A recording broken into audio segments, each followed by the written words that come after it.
Bonjour et bienvenue. Je suis Nana Moudoukourou Konaté, agent de l'OMAES sur le PAIKCC, qui est le projet d'amélioration de la qualité de l'apprentissage des enfants avec la collaboration de la communauté éducative. Aujourd'hui, nous allons vous présenter le guide du CGES pour l'élaboration du projet d'école et du plan d'action, un outil essentiel pour la gestion participative et le développement de l'école. Une fois que le CGES est mis en place, le premier document qu'il doit élaborer est le projet d'école. Ce projet d'école est une vision sur 3 ans, un programme d'activité planifié correspondant à la durée du mandat du CGES. Son objectif est d'atteindre des buts concrets et réalisables pour le développement de l'école. Son financement mobilise les ressources internes, communautés, et externes, collectivités, États et autres. Le deuxième document à élaborer est le plan d'action.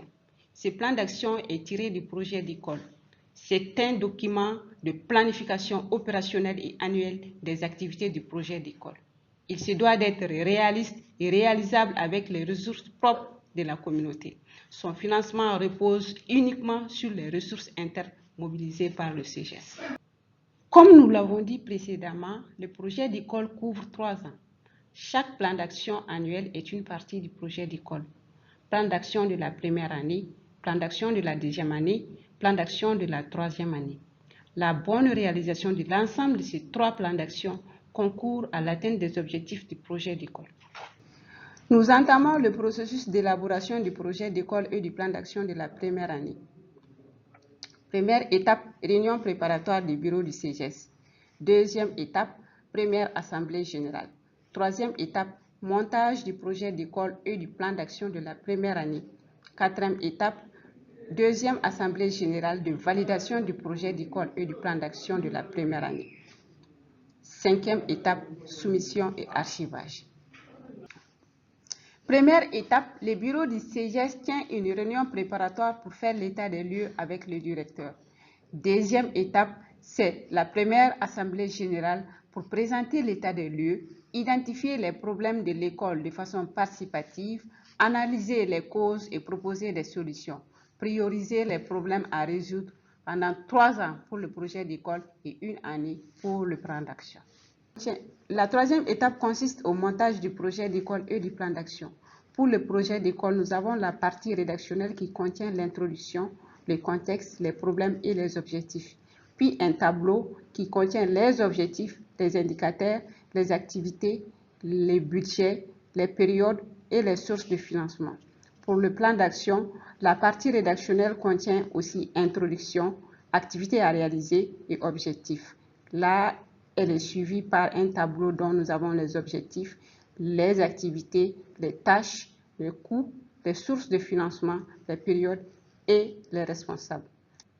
Il faut noter que le coût des activités à réaliser doit être soutenable par la communauté. La quatrième étape est la deuxième assemblée générale pour la validation. Il s'agit de présenter le projet d'école et le plan d'action, de recueillir les avis et apporter des corrections si nécessaire et de faire valider les documents. Pour la cinquième étape, c'est la soumission et l'archivage. Il faut soumettre 2 copies à la mairie qui va envoyer une copie au niveau du CAP. Ensuite, il faut archiver une copie au niveau du CGES. Et enfin, nous arrivons à l'étape du suivi et l'évaluation. Le suivi est essentiel. Au mois de février, le CGES doit tenir son bilan à mi-parcours pour identifier les blocages et apporter les ajustements nécessaires.